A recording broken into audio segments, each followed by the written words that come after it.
Hello and welcome to Total Destruction Volume 1, Fracturing.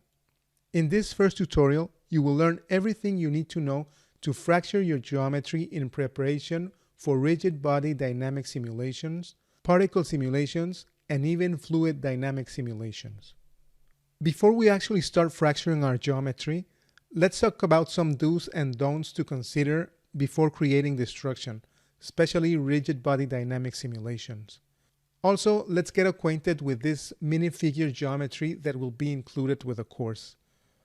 Before I show you the minifigure geometry, let me open another file that I have prepared beforehand called test geometry.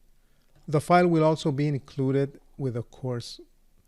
So here I have a switch node, and to it I have connected 5 different geometries: a box, a sphere, a wall, an open box, and a somehow tangled sphere. So let me explain some things that you need to be careful or mindful of before you start creating fracturing. And especially if you're going to create rigid body dynamics, there's a few basic concepts that you need to check before you start working. The first thing I want to talk about is the concept of watertight geometry. I will select my switch node and change to geometry number 0, which is just the standard box. And below the null, I will connect a subdivide node. Notice how the box has been completely rounded as expected. But if we switch to geometry number 3, you will notice how one of the corners is not being rounded as the rest.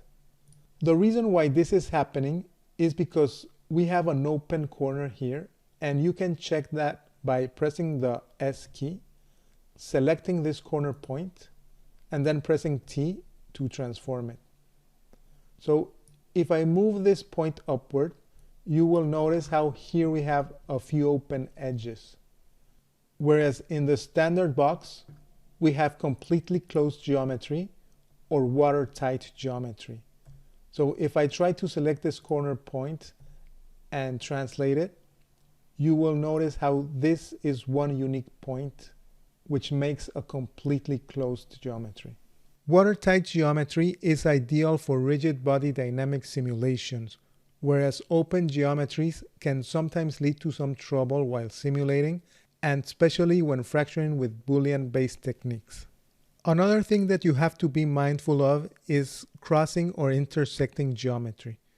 If you take a look at this sphere, to which I added some extreme noise, you will notice how there's some faces that are shaded in a different way.